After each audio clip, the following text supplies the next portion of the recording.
So mga kanukis, ito yung nakapagpagaling kay Bugito. Ito yung Tepox. So sa isang 5 gram nito, sa isang galong tubig. So ayan.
So what is up mga kanukis? Isang napakagandang araw na naman sa ating lahat.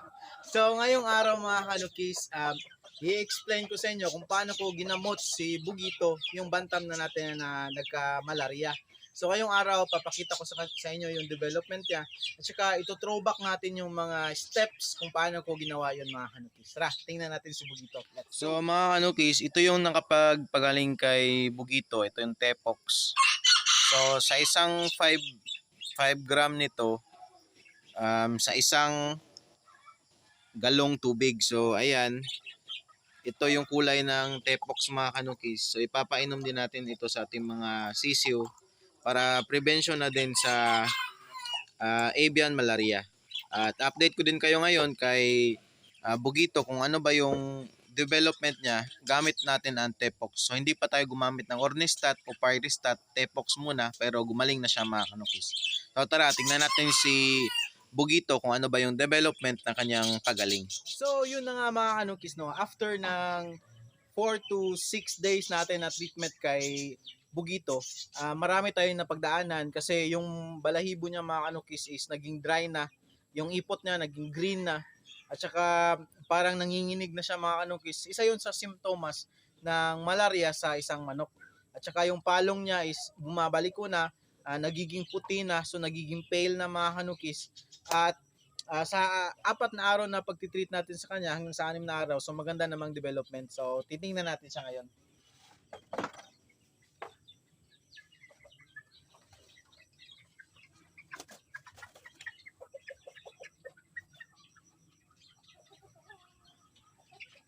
So nandito na si Bugito mga kanukis. So tingnan nyo yung palong niya, tingnan nyo naging tuwid na. So ayan. So nagiging pula na din yung mukha niya mga kanukis.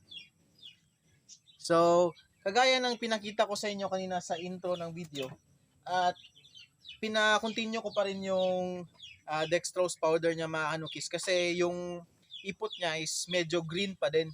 So tingnan nyo yung ipot niya mga kanukis.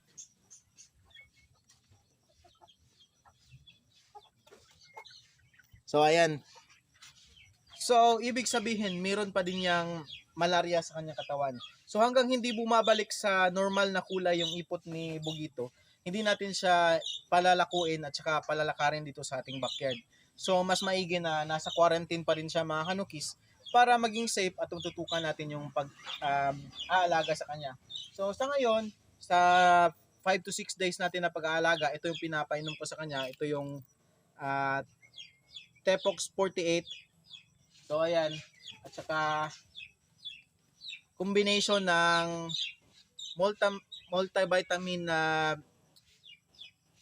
ito, ayan, plus B12. So ito, once a day ko pinapainom. So ito yung itsura ng kanyang tablets mga kanukis. Ayan. So So, 1 tablet nito per day. Ayan. Sa loob ng isang araw, hanggang ngayon, pinapainom ko pa din siya mga kanukis. Hanggang sa maging okay na siya at bumabalik na din yung tilaok niya. So, hindi ko siya mahuling tumitilaok kaya wala akong video na tumitilaok siya. Ito, dextrose powder. Sa umaga, pinapainom natin siya ng Tepox. At saka ito, dextrose powder sa hapon.